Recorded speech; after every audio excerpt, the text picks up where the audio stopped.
This is Sheri Ann Richerson from experimentalhomesteader.com, and we're talking about backyard chickens today. I'm out here in the chicken yard with my chickens and my turkeys. They're not all out here yet, but they're having a little bit of snack, and sometimes we do sprinkle. Okay, I don't know if I lost my stream or not. I hope not. Anyway, we do sprinkle the grains on the ground because they do like to scratch around and get it. Okay, so I have 6 tips for you today. Some of them are going to be going over what we went over yesterday, and some of them are going to be new. Please feel free to leave comments in the section if you have any. Hello there, and thank you for joining. And I don't know if Jeffrey's going to come over here and maybe join in and put his 2 cents worth in. He's been cleaning the chicken coop today. So hi, Jeffrey. Hello. Okay, the first tip I have, if you buy a chicken coop or if you build the chicken coop, but you definitely need one, and you need to make sure that you lock it up at night because your poultry gone. Okay. The other thing is you need to make a predator protection plan. Because you see that?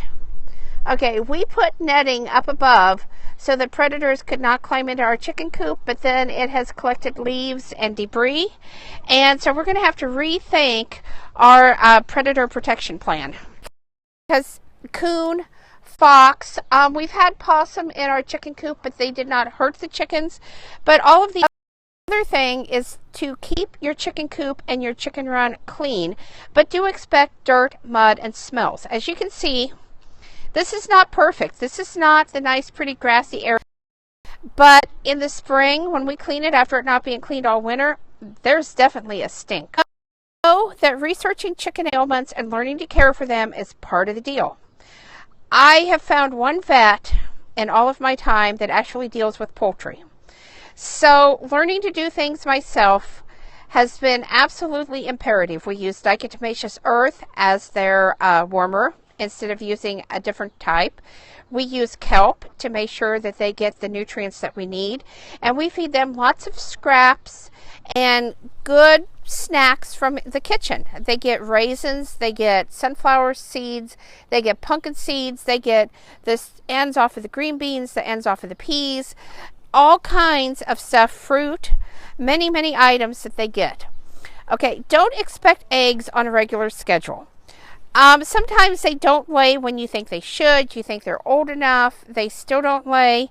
I have a turkey coming this way.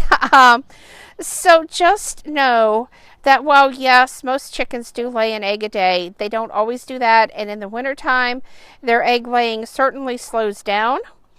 And they just, you know, that's natural. That's normal. Don't force it.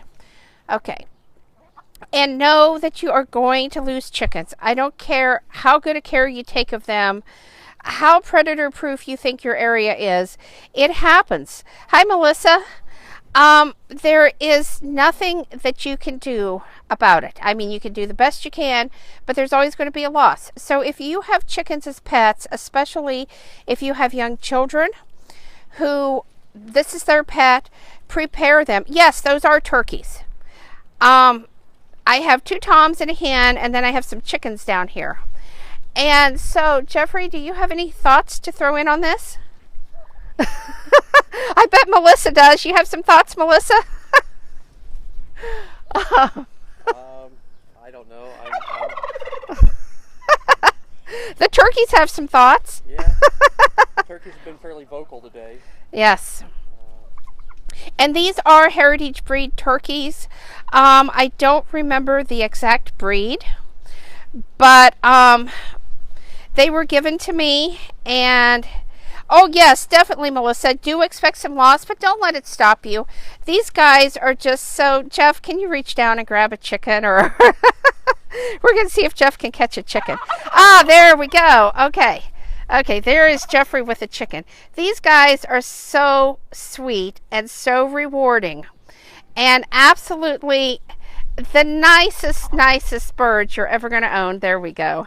And see how they're responsive. I mean, this chicken knows I'm talking, and I'm going to be able to reach out and pet her just like that. And thank you, Melissa. She is very sweet. And so something that I had just learned, do you see this on her comb? I did not know that putting a little bit of petroleum jelly or Vaseline on that in the wintertime would stop that. Now, we got our birds, like I said, they were the ones we have now were all given to us. And so that's where they came from, and they were already adults when we got them. But I will definitely be doing the Vaseline thing.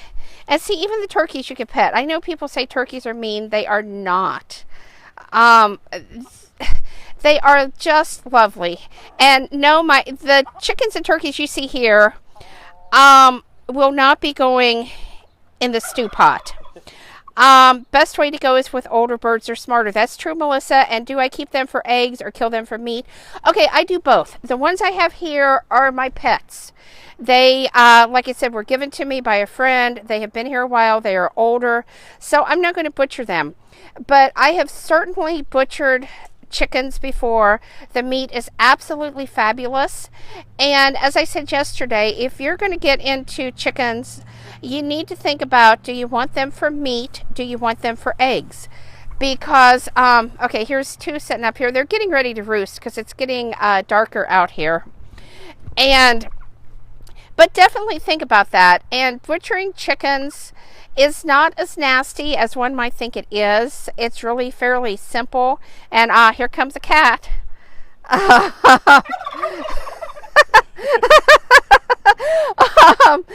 But eggs, I couldn't bear to kill one. You know, I thought that when I first started too.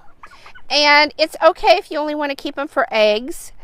But yes, it is the best meat, Melissa, and it's certainly quicker than pork and beef. I mean, it's, 6 weeks on some of these chickens and you can butcher. And here's a tip that I learned if you have older ones that you're going to butcher. Use some lemon slices when you roast it, and that helps to tenderize it. I'm still in search of the exact recipe I used because I used it and I misplaced it. But when I find it, I will definitely be sharing that on my blog, Experimental Homesteader. But definitely, these birds are very, very rewarding. Like I said, you do need to make sure they have proper shelter and that they have a run. I do let mine free range, but I also have a run that I can put them in for those days when I'm not going to be outside, or, for nights when I want to lock them up, but it's still too hot inside their chicken coop to go inside. We do use fans in the window of the chicken coop in the summertime. But sometimes still it gets really, really hot in there. So that's why we have a run, so we can lock them up and keep them protected. Now, even what you saw, even though I have a top and sides and my run is locked down at the bottom pretty good, we have had fox get in here, and we have come out and we have found our chickens and our turkeys it was just sad. They were just here. The fox didn't eat them. He just killed them for fun. And yes, these turkeys just really do strut all the time. It's amazing to me. I absolutely love them. And turkeys are not the easiest to raise as far as I'm concerned. I have tried turkeys for many, many years. I've had them as babies, many, many different tries. And these are the first ones that have lived for me. So I am just thrilled to have them. I know some people say you shouldn't raise turkeys and chickens together. But guess what? Life isn't perfect, and these guys are doing great. So I want to thank everybody that's tuned in today. Again, I'm trying to come on Periscope daily between 5 and 6. And I think the turkeys are saying goodbye, so I'm going to call it a night. Thanks for watching, guys. Have a great one.